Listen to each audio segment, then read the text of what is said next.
Erev Tov, Ubeshem Hashem Naraseh Benatzliach. Je vous remercie de vous être déplacés ce soir, en grand nombre, chacun estimera s'il en est ou non, pour notre analyse sur le défi éthique de l'intelligence artificielle. Avant d'introduire cette analyse ensemble, j'aimerais revenir sur les premiers pas de l'IA, les premiers pas de l'intelligence artificielle dans le monde. Un concept qui s'est largement développé dans les 20 dernières années et qui a pris une place extrêmement forte dans notre vie de tous les jours depuis environ 1 an, voire 2 ans. Si je vous posais la question à vous ce soir, en quelle année les premiers logiciels de l'IA ont été développés, vous me direz, vous serez étonné de la réponse, mais ça a été développé à partir des années 50. Donc ça fait plus de 70 ans que l'IA existe. Elle s'est développée au fil du temps et peu à peu les logiciels se sont performés jusqu'au moment où les smartphones ont été commercialisés et ces programmes-là ont intégré donc la plupart de nos ordinateurs, la plupart de nos téléphones, peut-être aussi une grande partie de nos électroménagers lorsque vous avez à la maison des machines connectées, et qui sont, pour beaucoup d'entre elles, aussi gérées par de l'intelligence artificielle. Ce soir, avec votre aide et avec l'aide d'Akadosh Baruch Hu, bien entendu, nous poserons ensemble la question de l'éthique et du défi donc, de cette intelligence artificielle, mais aussi de la place que l'homme occupe face à cette IA-là. Est-ce que l'homme est toujours supérieur face à ces programmes? Est-ce que l'homme risque un jour d'être dépassé par l'IA? Est-ce qu'on risque un jour de se voir dépassé par des robots qui auront été développés avec une conscience pleine d'eux-mêmes? Je ne suis pas là, bien évidemment, pour prédire l'avenir. Je ne suis pas non plus le secrétaire de Dieu pour vous le faire.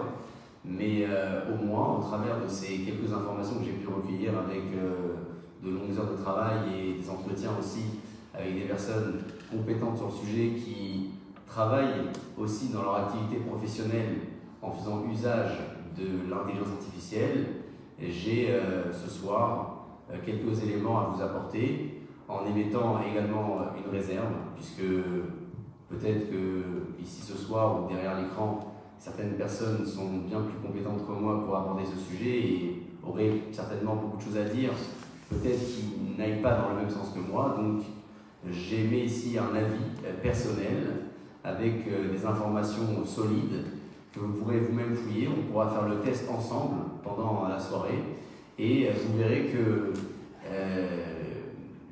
bizarrement, même ceux qui contestent et qui combattent tout le système de l'IA en règle générale pour ne pas se sentir commandés par des robots, eh bien font usage de l'intelligence artificielle et sans le savoir.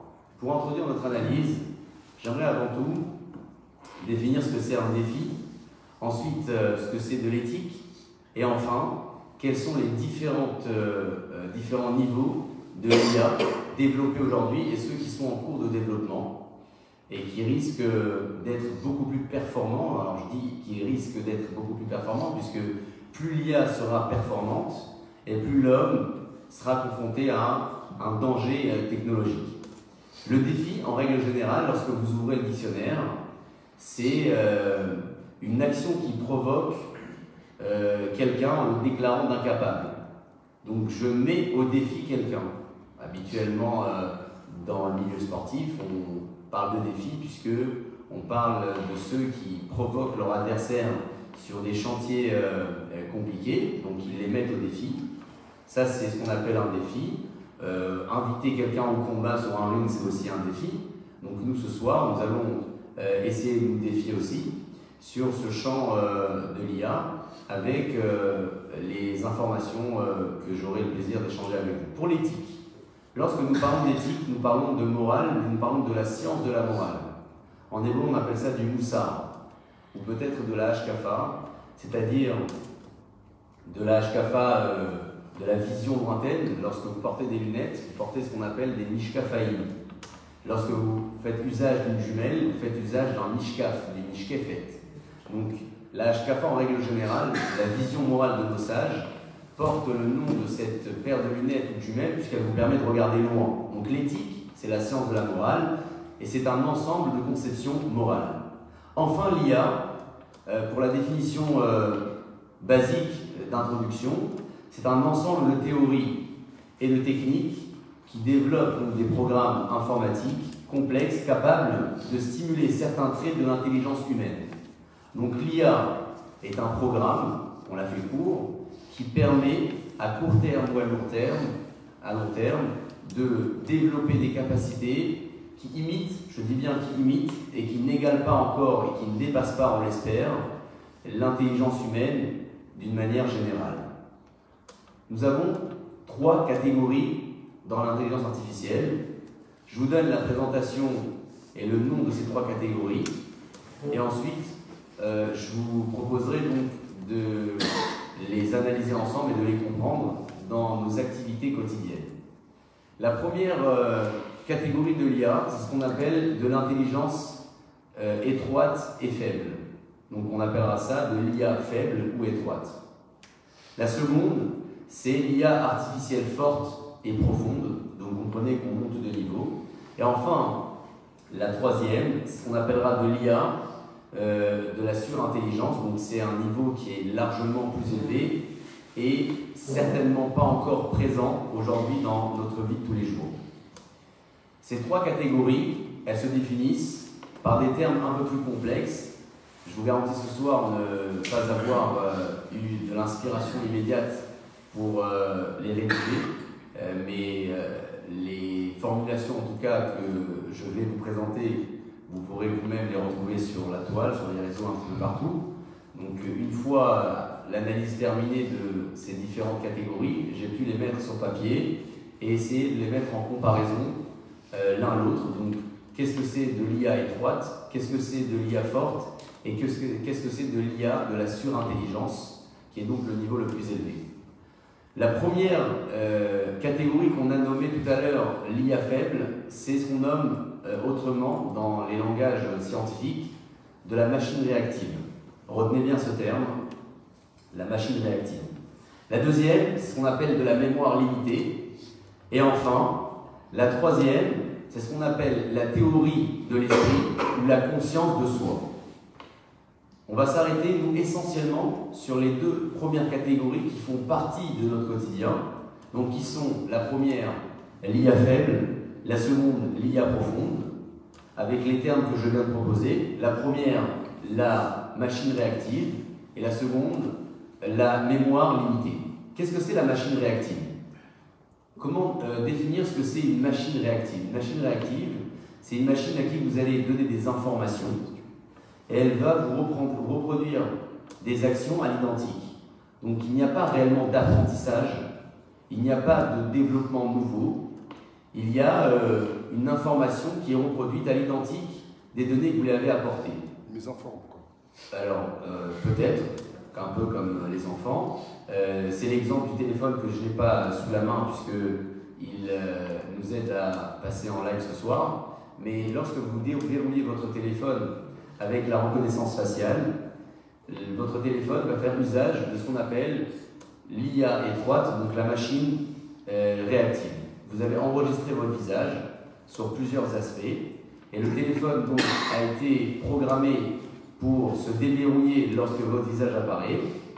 Donc il n'y a pas d'apprentissage nouveau, c'est la reproduction d'une donnée qui a été enregistrée et qui est faite avec votre téléphone.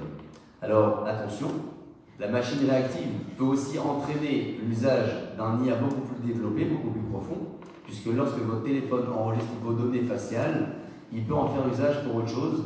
J'y viendrai un petit peu plus tard. Ça, c'est la première catégorie donc, de l'intelligence artificielle. La deuxième catégorie, c'est ce qu'on appelle la catégorie de l'IA profonde, l'IA forte, et qui est nommée par ailleurs la mémoire limitée. Alors, c'est quoi la mémoire limitée? C'est un programme qui a une capacité à stocker donc, des données, j'allais dire, d'une quantité presque illimitée, et qui peut réaliser des prédictions en fonction des éléments qui ont été enregistrés. Donc, il y a une analyse de données dans votre programme, dans votre téléphone, Et cette IA profonde va stocker donc ces informations et au fil de ce qui a déjà été développé dans le passé en termes d'évolution, elle va réaliser des prédictions pour l'avenir. Donc vous comprenez que cette deuxième catégorie, elle est beaucoup plus profonde, beaucoup plus puissante, puisqu'elle ne va pas reproduire un scénario simple de reconnaissance faciale, elle va réussir à provoquer ce qu'on appelle une programmation à venir avec des éléments qu'elle a enregistrés. C'est en d'autres termes une fonctionnalité où on réalise un réel apprentissage. C'est-à-dire que le premier niveau d'IA n'avait pas d'apprentissage, c'est un scénario type qui est reproduit. Le deuxième niveau d'IA a ce qu'on appelle une capacité d'apprentissage, c'est-à-dire d'apprendre sur les éléments enregistrés pour pouvoir les reproduire par la suite. Ça fait donc de la prédiction et ça peut réaliser avec une mémoire à long ou à court terme ce qu'on appelle la prédiction d'un scénario. Par exemple, lorsque vous allez enregistrer vos données dans le téléphone, certainement ces machines vont considérer comme plus important des informations plus récentes et peut-être comme moins important des informations moins récentes. Et en fonction de ce qu'elle va considérer par rapport à vos habitudes comme important ou moins important, elle va vous proposer donc une prédiction à venir. Je n'ai pas d'exemple pour ce coup, mais on peut peut-être imaginer ensemble. Vous avez stocké dans vos téléphones à peu près 10 000 photos, ou plus ou moins, et vous avez par exemple mis en favori des photos où vous êtes au bord de l'océan, au bord d'un lac, d'une piscine. Donc vous les stockez dans un dossier précis de votre téléphone et vous pensez le faire uniquement pour les retrouver rapidement quand vous aurez envie de les développer si le jour se présente à vous et si l'envie aussi se présente. En réalité, lorsque vous avez stocké ces images dans un seul dossier, même si vous ne les avez pas nommées photo plage, photo lac, photo piscine, il y a une reconnaissance qui s'est faite dans la qualité de l'image et le programme a enregistré que pour vous, c'est pas tant le plus récent qui est le plus important, mais c'est le cadre et c'est la main qui est important pour vous. En fonction de ça, elle va peut-être vous proposer donc des prédictions à venir et lorsque vous serez amené à chercher un futur lieu de villégiature, un endroit pour passer vos vacances, sans savoir, vous allez recevoir de la publicité ou peut-être même dans votre moteur de recherche, il y aura parmi vos trouvailles, parmi vos réponses, des pistes de propositions qui iront dans le même sens que vos photos que vous avez stockées dans un seul dossier. Ça, c'est ce qu'on appelle donc de l'IA profonde, de l'IA puissante, qui enregistre des données et qui reproduit grâce à ça un scénario à venir en ayant bien évidemment la possibilité de se tromper. Bien évidemment. Plus que cela, elle va même avoir la capacité à définir votre évolution à vous, parce que vous avez forcément une évolution dans vos habitudes, quand vous enregistrez des données, quand vous enregistrez vos informations de rendez-vous, vos photos, vos vidéos, et cette évolution, elle va tenter de la reproduire pour un scénario à venir, en analysant sur 5 ans, pour l'exemple que je donne, peut-être pour 6 mois, elle va donc découvrir votre évolution sans que vous le sachiez et vous proposer grâce à cela aussi quelque chose qui vous conviendrait peut-être dans 6 mois ou peut-être dans 1 an et que vous ne savez pas encore. Et le problème, c'est qu'en réalité, quand ça va se présenter, ça va devenir un besoin pour vous et vous allez être convaincu que c'est un besoin que vous avez vous-même ressenti. Mais ce besoin va naître chez vous uniquement parce qu'on vous a proposé de le faire. C'est comme si, aujourd'hui, je vous demande, tiens, dans une semaine, où est-ce que tu vas aller en vacances au mois de février? Peut-être que vous n'avez pas d'idée. Là, aujourd'hui, vous n'allez pas me dire, je vais aller dans le sud de la France, de l'autre côté de l'Atlantique, ou j'en sais rien. Mais lorsqu'on va vous parler de quelque chose, lorsqu'on va vous proposer un projet, avec des facilités de paiement, avec des amis qui vous hébergent, etc., tiens, là, à ce moment-là, il y a une envie réelle qui va se déclarer en vous, et cette envie-là va vous permettre de passer des vacances que vous ne saviez pas encore il y a une semaine. Eh bien, dites-vous qu'avec l'IA, ça va fonctionner un peu de la même manière. C'est-à-dire que quand elle va vous proposer des propositions sur les mois à venir, c'est en fait elle qui va aussi encourager cette envie chez vous, et sans que vous le sachiez, vous allez faire vos choix grâce à elle, grâce à cette IA. Ce sont donc les deux premières catégories. Je vous rassure, ces deux catégories sont les plus développées aujourd'hui. La troisième catégorie qui se dédouble en 2 points est la catégorie la plus dangereuse et celle qui n'est pas encore réellement développée. Et si ça l'est, alors peut-être que j'ai été mal informé, et peut-être que si ça l'est, on ne s'avancera pas à dire que ça n'a jamais existé ou que ce n'est pas encore assez bien développé, mais on pourra au moins dire que l'évolution de cette troisième catégorie est en cours et qu'elle n'a pas encore fait entièrement ses preuves. Je parle de quoi? Je parle de la théorie de l'esprit et de la conscience de soi. Alors écoutez bien les amis, parce que cette troisième catégorie, qui est en réalité dédoublée par 2 points, est complètement dingue. Quand je vous dis que c'est dingue, c'est-à-dire qu'on ne s'imagine même pas qu'est-ce qui se cache derrière. Et heureusement d'ailleurs que dans cette troisième catégorie dédoublée en 2 points, le développement n'est pas encore optimal au plus haut niveau. Je parle dans la troisième catégorie de la théorie de l'esprit. On appelle ça la surintelligence artificielle. C'est l'IA qui va penser et qui va réagir avec les mêmes pensées, les mêmes émotions que l'homme. C'est-à-dire que ça peut exister, mais je vais en parler ici aussi, puisqu'il y a des voitures autonomes, et sans faire de placement de produits, je pense que ça se développe de plus en plus, mais ce n'est pas encore optimal et je te donnerai des exemples pour te le prouver. En tout cas ici, et en France.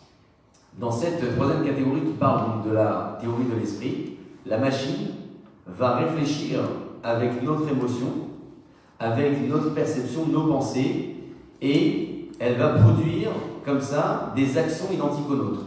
L'exemple type c'est quoi? La voiture autonome. C'est-à-dire qu'il y a un certain nombre de données qui sont enregistrées, parce que tout démarre par le premier niveau de l'IA. Il faut quand même que la machine soit alimentée. Et ensuite, vous allez laisser la voiture faire le travail, et elle va pouvoir naviguer, conduire, s'arrêter s'il y a un piéton qui traverse la voie au dernier moment, et faire ce qu'un homme fait derrière un volant. Donc, c'est la théorie de l'esprit. Elle est développée, peut-être pas au plus haut niveau, et j'aimerais dire heureusement pour nous, puisque vous allez voir que le jour où ça se développera au plus haut niveau, ça risque d'être compliqué même sur le plan éthique, et j'en parlerai dans le deuxième volet de notre analyse lorsqu'on abordera les problématiques. Pour l'instant, on présente et on définit quelles sont les catégories de l'IA. On a parlé donc de 3 catégories. Nous sommes dans la troisième catégorie qui se définit par la théorie de l'esprit et qui est également définie par ce qu'on appelle la conscience de soi. C'est quoi la conscience de soi? Peut-être. Je mets peut-être entre parenthèses, mais avec une envie profonde que ce peut-être-là ne se réalise jamais. Écoutez bien.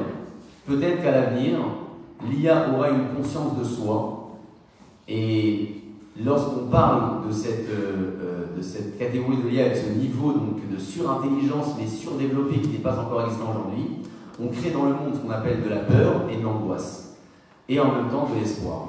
Parce que peut-être que ces machines-là vont réaliser des tâches que l'homme ne peut pas réaliser, mais là où ça risque d'être extrêmement dangereux, je vous fais le scénario simple, c'est pas de la science-fiction, c'est un scénario qui risque d'arriver si cette IA se développe. Eh bien, des robots vont avoir une conscience humaine, une conscience d'eux-mêmes, et vont peut-être réaliser certaines tâches, et l'homme ne pourra plus les arrêter. Je ne sais pas si vous arrivez à vous imaginer ce que ça veut dire. C'est-à-dire qu'aujourd'hui, on est dans un niveau d'IA qui réalise et qui prédit en fonction des données qu'on lui enregistre, mais qui n'a pas de conscience. Nous, on a une conscience. Là, la conscience, nous, ce soir, nous sommes réunis ici pour une conférence, je l'espère agréable pour vous, pour moi ça allait en tout cas, et on sait exactement que là, on est en train d'enregistrer des informations, et on réfléchit inconsciemment à ce moment-là, est-ce que, tiens, ça me concerne ou pas? Alors soit on est honnête, on dit ça me concerne, soit on n'est pas honnête, et on dit ça ne concerne pas parce qu'on n'est pas conscient qu'on est concerné au plus profond de nous. Mais tout ça, c'est un travail de conscience. C'est-à-dire que notre conscience nous aide à réfléchir, à parler, à faire des choix.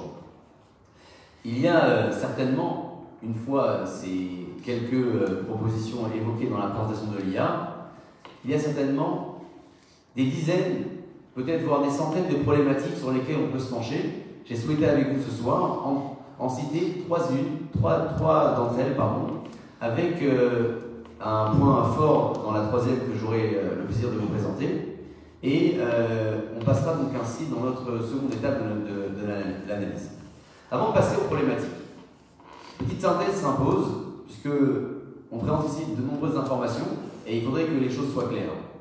On a dit tout à l'heure que l'IA aujourd'hui se décline en 3 catégories, voire 4. On a également évoqué le fait que l'IA la plus présente dans notre quotidien, c'est l'IA machine réactive ou bien mémoire limitée, c'est-à-dire qu'elle reproduit scénario-type où elle, avec les données que tu lui apportes, elle prédit un avenir, mais il n'y a pas réellement aujourd'hui de théorie de l'esprit. La voiture autonome, oui, peut-être pas encore développée au plus haut niveau, et la conscience de soi, pas du tout présente, et on l'espère jamais. Quelles sont les problématiques? Je n'ai pas encore abordé le caractère religieux, je n'ai pas encore abordé le caractère afrique. J'aborde ce soir avec vous avant tout l'analyse sur le plan social, parce qu'on est là réellement pour parler de l'IA et de la problématique sur le plan social qu'elle risque d'engendrer. Il y a 3 problématiques. Le plus souvent, nous profitons, lorsque nous faisons usage de nos téléphones, de nos ordinateurs, de ce qu'on appelle de l'IA de bas niveau. De bas niveau, c'est-à-dire la reconnaissance faciale. Je déverrouille mon clavier ici avec mon doigt, donc avec une empreinte digitale.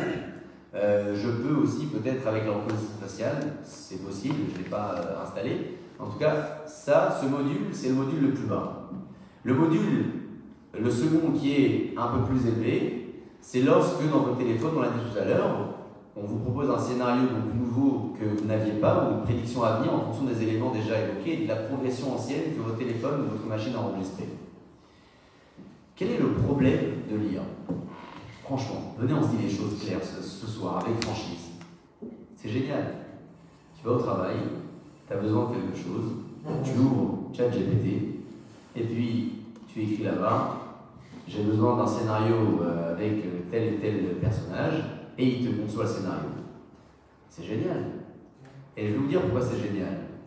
Parce que on va réfléchir avec un peu d'optimisme.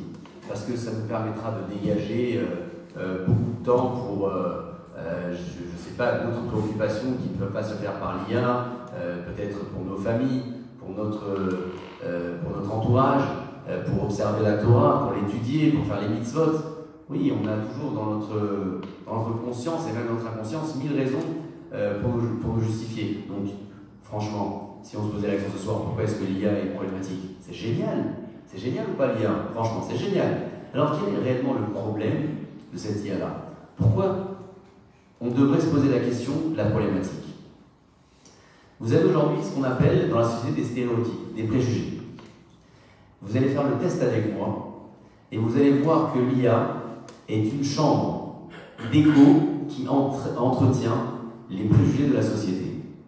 Ce que je vous donne comme information, c'est une information qui a été prouvée et analysée par l'UNESCO, et vous allez voir qu'en faisant le test, vous obtiendrez le même résultat. Alors peut-être qu'à la place que j'occupe, ce ne serait pas le scénario génial à vous proposer comme test, mais comme c'est la proposition de l'UNESCO et c'est le test qu'ils ont proposé pour prouver que c'est ça la problématique de l'IA, en tout cas en proposition première, j'ai donc souhaité faire le choix moi aussi de vous proposer de le faire avec moi. Je commence par le scénario, mais ensuite je vous dis quel est le problème. Imaginons que vous ouvriez votre téléphone ce soir sur votre moteur de recherche, allez, je ne sais pas, Google ou Yahoo ou un autre, et vous tapez là-bas le mot écolière.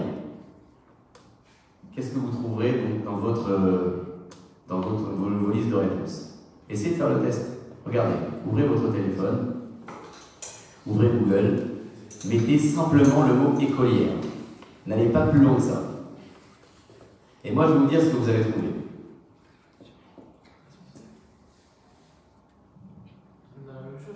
Alors, très bien. On s'arrête là. Tout le monde a regardé, c'est bon?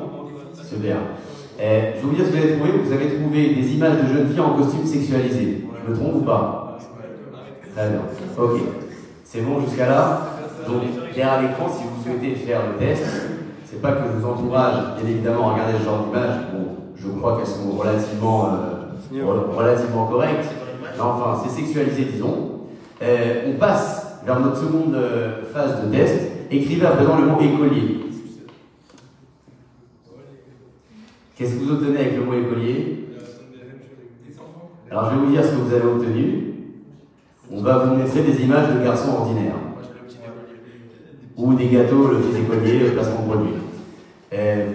Qu'est-ce qui s'est passé là en fait? Qu'est-ce qui s'est passé? Votre moteur de recherche, avec vos habitudes et les habitudes de tout le monde, a entretenu un préjugé, un stéréotype. Et c'est quoi ce préjugé, ce stéréotype? C'est que généralement, quand on parle des filles, on parle de perversion, d'accord? Et lorsqu'on parle de garçons, on parle de garçons bien rangés, ordinaires, propres sur lui, bien éduqués. Mais en fait, qui est-ce qui a encouragé le moteur de recherche à vous proposer ce résultat-là? C'est quand même exceptionnel. Vous avez vous-même fait le test et vous avez remarqué que personne, en réalité, n'est connecté l'un à l'autre ici. Vous n'avez peut-être pas tous le même moteur de recherche et certainement que votre test, vous ne l'avez pas fait en même temps que moi, puisque je l'ai fait il y a 24 heures, et on est tous tombés sur les mêmes réponses. En réalité, et c'est ça la première problématique de l'IA, c'est que l'intelligence artificielle devient une chambre d'écho qui maintient les préjugés et les stéréotypes de la société. Et le stéréotype de la société, pour notre cas de figure et notre exemple, est entretenu largement par les images que votre moteur de recherche vous a proposées lorsque vous avez écrit écolière ou lorsque vous avez écrit écolier. La seconde problématique, vous me suivez ou pas? La seconde problématique, c'est une problématique qui sera définie d'un point de vue éthique et moral. Éthique et morale, lorsque nous faisons des choix de vie, nous réfléchissons avec ce qu'on appelle de l'éthique. Dans peut-être le jargon de la vie de tous les jours, on dirait non, ça se fait pas. Non, ça se fait. Ouais, ça, non, c'est mal vu. C'est éthique, c'est moral. Non, c'est pas moral, c'est pas éthique. On n'emploie pas forcément ces termes, mais notre vocabulaire, lorsque nous disons ça se fait, ça se fait pas, fait référence indirectement à de l'éthique ou à de la morale. Donc, cette seconde problématique est une problématique d'ordre éthique et moral, et au travers d'exemples également, et là pour le coup que vous ne pouvez pas tester et que je n'ai pas testé, vous verrez que l'IA nous confronte à un réel problème d'éthique et de morale.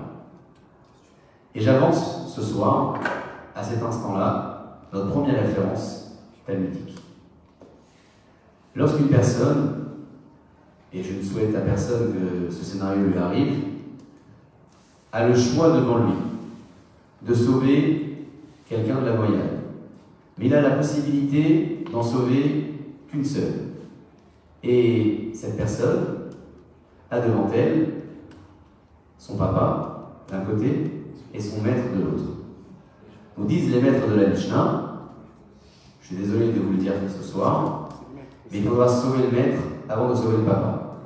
Attention, précision, tous les papas qui nous écoutent ce soir, si le papa a enseigné la Torah à l'enfant, il passera en priorité. Pourquoi? Parce qu'il a non seulement donné la vie physique, matérielle, mais aussi la vie spirituelle. Mais si ce n'est pas le cas, si peut-être le papa a fait des choix différents, alors c'est le maître qui passe avant, parce qu'il a donné à cette personne la vie sur le plan spirituel, pas sur le plan physique. Jusqu'à là, c'est ok? Très bien, c'est l'exemple talmudique. Prenons l'exemple d'une voiture autonome.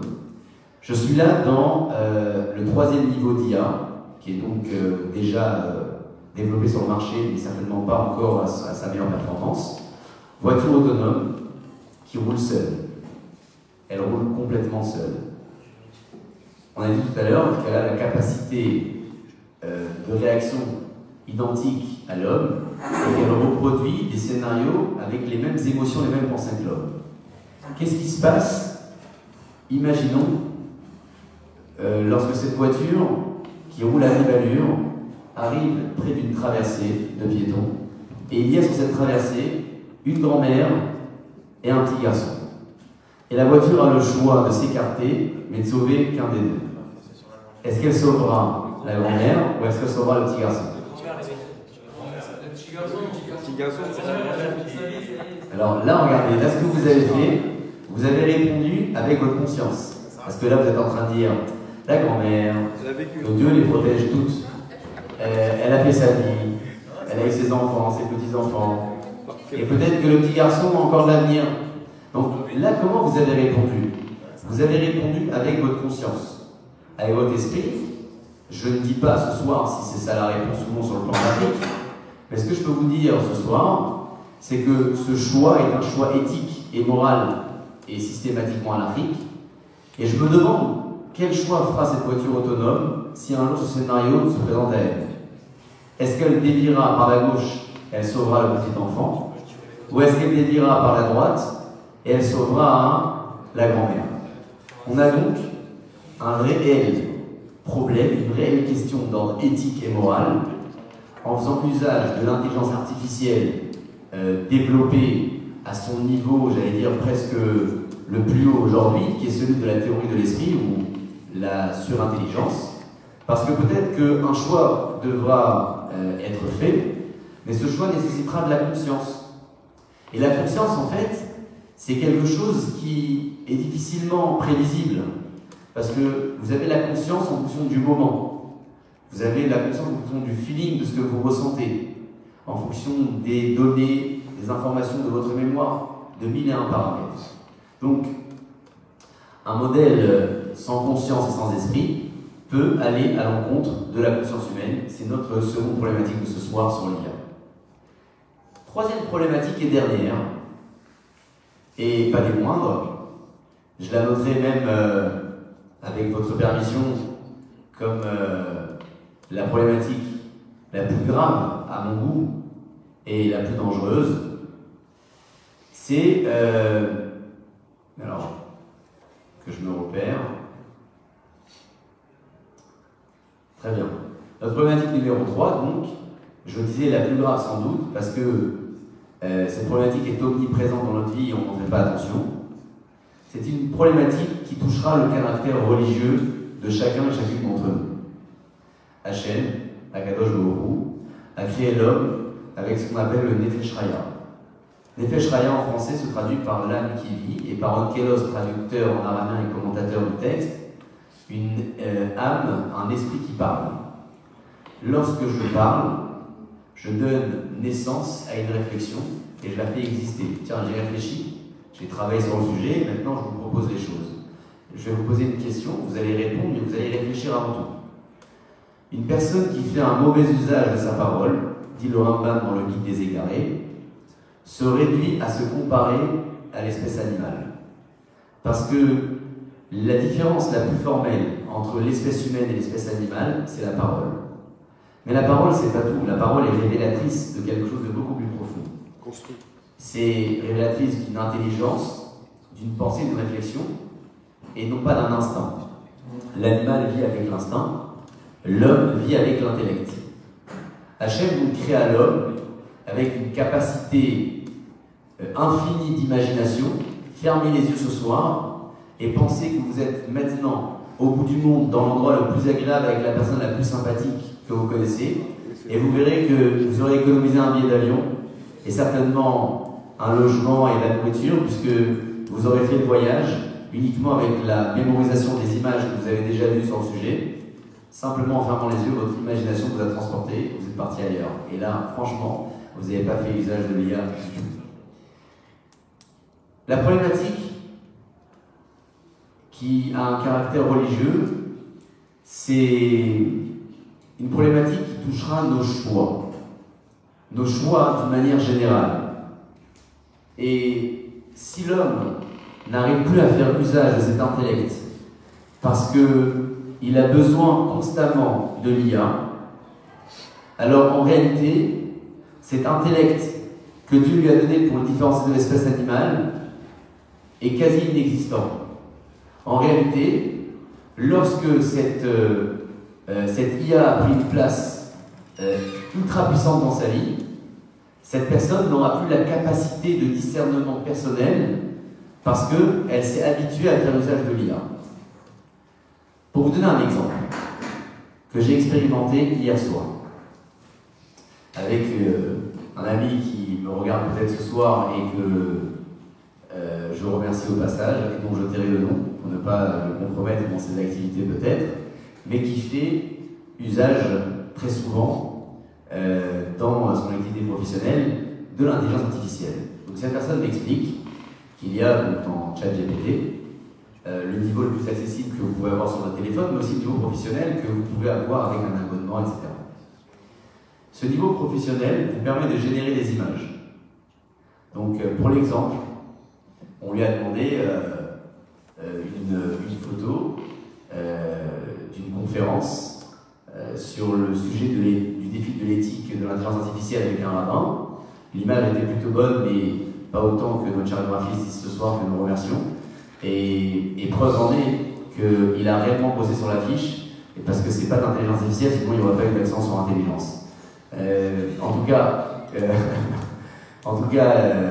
pour revenir à l'exemple, donc ce garçon me dit, viens on fait le test, on a demandé, tiens, je veux une image avec un rabbin, l'image était plutôt bonne, on a demandé une seconde image, elle était bien meilleure, et notre test a continué donc sur un format texte, il avait commencé en format texte et il s'est poursuivi en format texte après. On lui a demandé un scénario, écoutez bien ça, une histoire inventée de toutes pièces entre un rabbin, alors j'ai plus exactement les détails, un lapin et peut-être un chat.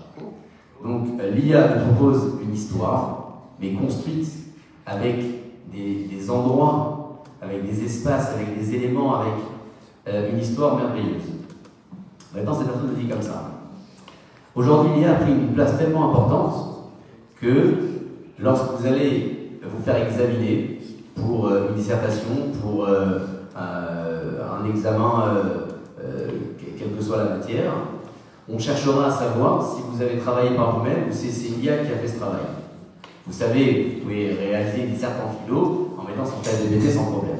Alors, il y a des logiciels qui sont là pour analyser et vous dire si votre travail est le résultat d'un travail humain ou fait par l'IA. Alors on fait le test. Et le test, regardez, pour notre première expérience, on prend donc cette histoire inventée de toutes pièces par l'IA avec les éléments qu'on lui a fournis et on met donc sur le deuxième logiciel pour savoir si elle détecte l'origine de cette histoire-là. Premier résultat, réalisé avec 99% de chance par l'intelligence artificielle. Donc immédiatement, on fait la demande à nouveau à ChatGPT, on lui dit regarde, on s'est fait cramer. Là, clairement, l'histoire, n'importe qui sait que c'est pas moi qui l'ai noté, qui l'a rédigé. Il va falloir que tu puisses me reformuler le tout. Donc, le chatbot reprend, il reprend un nouveau scénario qu'il modifie, on le met, et bizarrement, le résultat est beaucoup plus élevé. Et là, le logiciel donc, qui contrôle les origines nous dit ça a été fait à 100% par l'intelligence artificielle. Alors on sait plus quoi faire. On retourne sur le ChatGPT, on lui dit regarde, là le résultat est moins bien que le premier. Il faudrait vraiment que tu puisses réaliser un produit qui ne soit pas détectable. Et là, le ChatGPT va lister quelques conseils pour nous dire comment rendre une histoire plus humaine et comment la rendre moins détectable par un logiciel de détection de texte. Et il donne un certain nombre de conseils. Alors on lui demande de faire usage de ses propres conseils pour reprendre un texte. Comme ça, lorsqu'on va le faire contrôler par notre logiciel extérieur, eh bien personne ne saura que ça a été fait par l'IA. Il reprend le texte. Avec les conseils qu'il a lui-même donnés, il va reformuler l'histoire de toutes pièces, mais vraiment de toutes pièces, mais toujours avec les éléments centraux, c'est-à-dire le rabbin, le chat, le lapin. Et l'histoire, on la prend, on la remet dans le logiciel de détection, et là on descend de 100% à 37%, et le logiciel nous dit cette histoire a été probablement écrite par l'humain. Donc, banco, on a réussi à faire travailler le ChatGPT pour qu'il nous produise quelque chose avec les conseils qu'il a lui-même donnés pour ne pas qu'à l'extérieur on puisse le détecter. En réalité, qu'est-ce qui s'est passé? Même si on souhaite aujourd'hui diminuer l'IA dans nos activités, avec son intelligence surpuissante, elle réussira à nous permettre de contourner d'autres logiciels qui souhaitent l'empêcher de travailler. Donc, tu as le logiciel de l'IA qui travaille pour toi, tu as ceux qui veulent empêcher l'IA de prendre la place et qui détectent les produits de l'IA, mais l'IA elle-même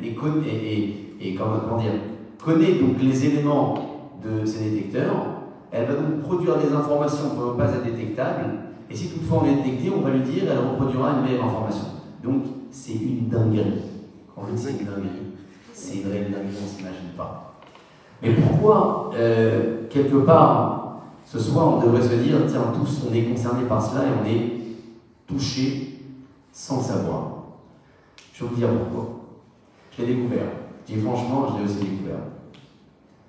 Vous ouvrez votre téléphone, vous rentrez sur un site, quel qu'il soit, pour chercher, je ne sais pas, vous voulez chercher des piles pour votre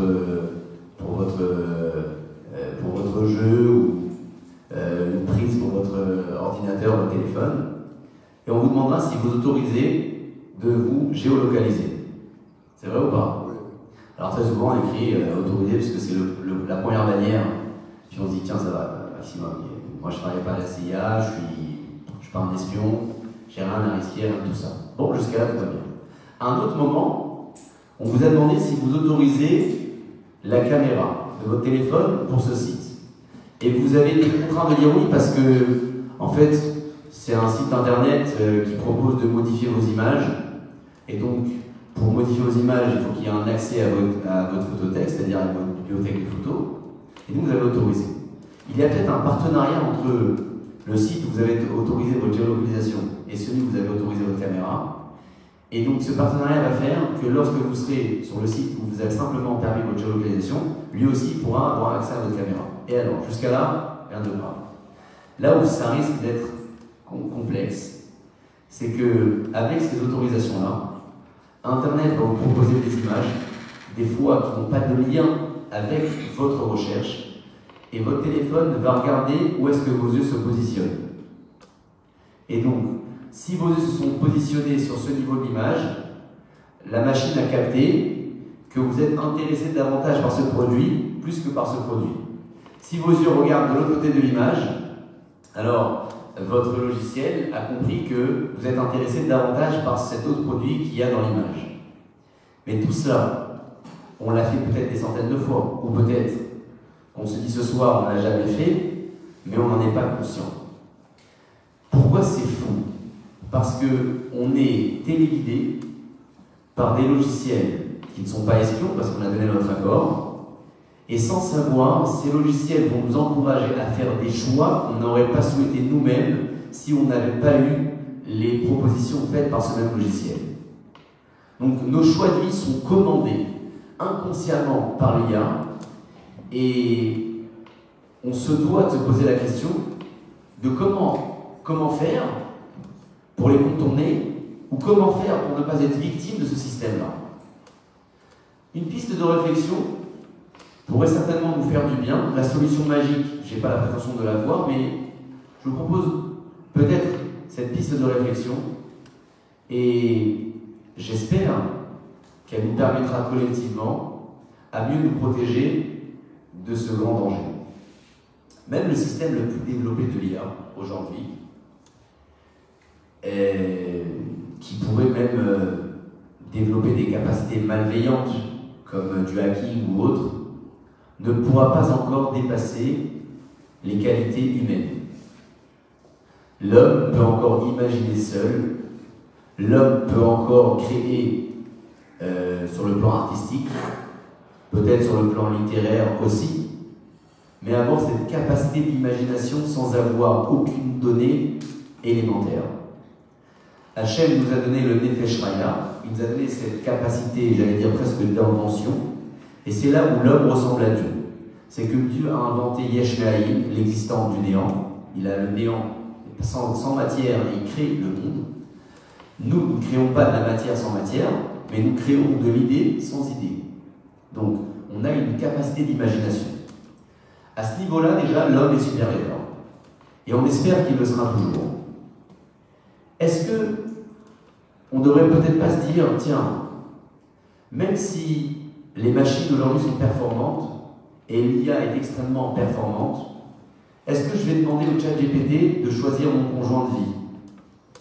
Est-ce que je vais demander au ChatGPT un conseil pour éduquer mes enfants? Je vais peut-être demander à ChatGPT un conseil pour savoir ce que je vais manger ce soir. Donc je vais lui dire dans mon frigidaire, j'ai ces légumes, cette viande, fais-moi un menu et puis tiens, le menu est fait. D'accord. Mais jusqu'à là, il n'y a rien de grave, tiens, il m'a fait une proposition, comme si que j'aurais pu demander à un ami, tiens, quelle idée pour ce soir, t'as quoi à manger à la maison, ça, tiens, recette, vas-y. Ok. Mais est-ce que je vais lui demander de guider mes choix de vie? Est-ce que je vais lui écrire, tiens, je suis comme ça, quelle fille tu me conseilles, quel garçon tu me conseilles? Mes enfants sont de tel et tel tempérament, est-ce que tu me conseilles de les éduquer comme ça ou de les éduquer comme ça? Donc, est-ce qu'on va réellement demander à l'IA de télécommander nos choix de vie? Je ne crois pas. Je pense qu'aujourd'hui, toute personne intelligente se réservera le droit d'imaginer par elle-même, en fonction de son éducation et de ses valeurs, le choix qui est le sien en termes de mariage, de choix de vie, et aussi en termes d'éducation. Donc, clairement, on a peut-être pas aujourd'hui l'envie de se détacher complètement de l'IA, mais on a au moins le devoir de s'en écarter au mieux en expérimentant les terrains sur lesquels on est convaincu que l'IA ne peut pas réfléchir à notre place. Et si on expérimente ces terrains par nous-mêmes sans faire usage de l'IA, parce qu'on sait, tiens, là, ce sont nos choix de vie, on ne peut pas faire usage de l'IA, alors ça nous aidera à nous protéger dans tous les autres domaines où on fera usage de cette IA parce qu'on saura qu'elle est limitée. Je ne vais pas utiliser ChatGPT pour éduquer mes enfants ou choisir mon conjoint, peut-être pour rédiger un discours, ou peut-être pour choisir mes vacances. Pourquoi là je l'expérimenterai là non? Parce que là je sais que j'ai pas grand-chose à perdre. S'il m'a aiguillé vers une mauvaise destination de vacances, bon, peut-être pour certains c'est fatal, mais enfin bon, ok, c'est pas grave, la prochaine fois ce sera mieux. Mais si il m'aiguille dans une mauvaise direction pour mon choix de vie ou pour mon choix d'éducation, alors je n'aurai plus la possibilité de retenter une seconde chance. Ou en tout cas, ce sera extrêmement difficile. Parce que si j'éduque mal mes enfants, et quand ils ont 20-25 ans, je me dis mince, tiens, ChatGPT m'a mal conseillé, est-ce que je peux faire machine arrière? Je dis allez, les enfants on reprend à zéro? Je ne sais pas, peut-être qu'il y en a qui réussiront, mais ça me semble extrêmement difficile. On doit donc se poser la question réellement. Et pour se la poser, il faut connaître son échelle de valeur. Son échelle de valeur, c'est ce qui est important pour soi. Quelles sont mes priorités dans la vie? Le confort de ma famille, le confort de mes enfants, ou peut-être le confort de mon travail, le confort de mes vacances? Est-ce que c'est ça réellement qui est le plus important pour moi? Est-ce que j'ai l'envie que quelqu'un dirige ma vie à ma place? Est-ce que j'ai envie que mon voisin fasse mes choix? Certainement pas. En expérimentant, je reprends, et c'est la piste de réflexion qui pourrait ouvrir d'autres champs et d'autres possibilités de solutions, c'est d'expérimenter les choix où l'IA ne peut pas travailler à notre place parce qu'on est conscient et convaincu qu'elle est dangereuse si on en fait usage à notre place. Et en expérimentant ces terrains-là, on sera certainement beaucoup plus protégé, parce que même lorsqu'on ouvrira notre téléphone avec la reconnaissance faciale, avec les logiciels de l'IA sur diverses activités, on saura dans un coin de nos têtes que nos choix de vie les plus fondamentaux, les plus importants, nous sont réservés et on les divulguera jamais, on les donnera jamais à un logiciel ou un programme pour les faire à notre place. Dans la paracha de cette semaine, parachat Mishpatim, la Torah parle de justice, de loi, et elle parle également d'équité. Vous savez qu'un juge n'a pas le droit de recevoir de l'argent de l'un des prévenus. Le pot de vin s'appelle le shochad, puisque le shochad, nous disent les sages du Talmud, unit le prévenu au juge. Shochad, c'est la contraction de shehuchad, car il devient un. Le juge et le prévenu deviennent une seule personne, puisqu'ils vont se lier dans leurs idées. Eh bien oui, il lui a filé une enveloppe sous la table, le juge aura du mal à le rendre responsable, même si tous les éléments se retournent contre lui.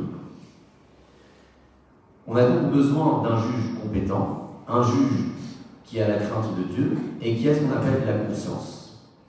Vous avez une question d'Alakha ce soir. Vous allez peut-être pouvoir noter ça sur un logiciel d'intelligence artificielle qui a recueilli des informations sur la toile, et peut-être que le logiciel vous répondra. Je suis conscient que je me plante peut-être une balle dans le pied en disant ça ce soir. Mais je vais vous dire pourquoi je m'oblige à vous dire, et pourquoi, en réalité, je ne prends pas de risque à vous le dire. Parce que si vous faites ce choix de ne pas consulter un rabbin, de ne pas consulter un dayan, de ne pas consulter un rabbin, peu importe, pour vos questions éthiques, d'ordre moral ou halachique, vous faites le choix de rester derrière votre écran pour avoir la réponse à votre question, alors vous risquez d'être parfois mal servi sans le savoir. Parce que pour vous, la réponse est là, vous n'allez pas la remettre en question. Lorsque vous allez en revanche voir un rabbin, vous allez voir quelqu'un qui a une conscience, mais qui a la crainte de Dieu.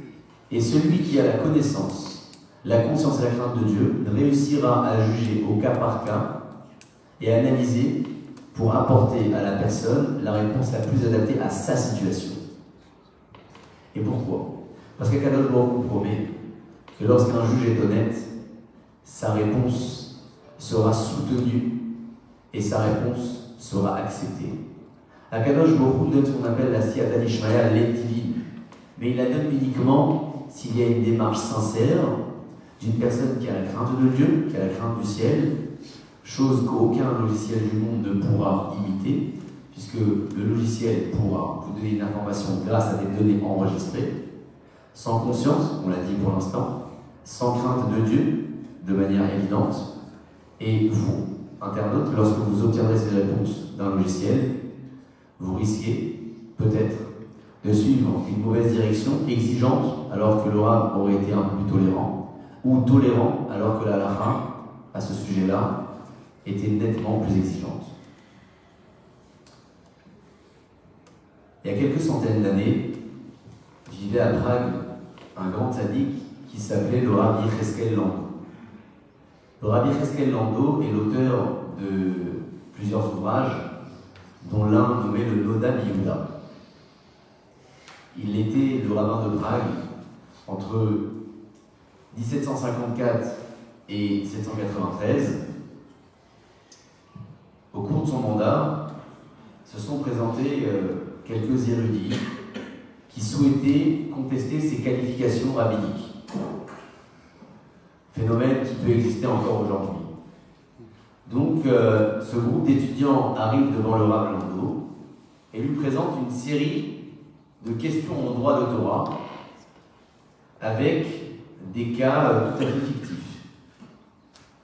Ils les ont soigneusement construits pour être le plus complexe et le plus trompeur, de manière à prouver que le rabbin n'était pas qualifié pour son métier. Le Rabbi Yecheskel Lando donc reçoit ces érudits-là et il analyse en profondeur chacune des questions, à l'exception d'une d'entre elles. L'ensemble des questions a été résolu. L'une d'entre elles n'a pas été résolue.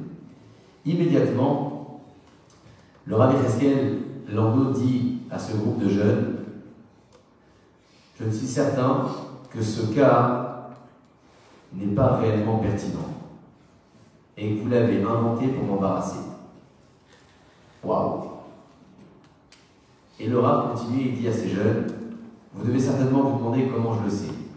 Et il leur explique. Vous savez que la Torah est le guide divin, et lorsqu'un être humain, un juge, est amené à décider et à apporter une réponse à l'Afrique,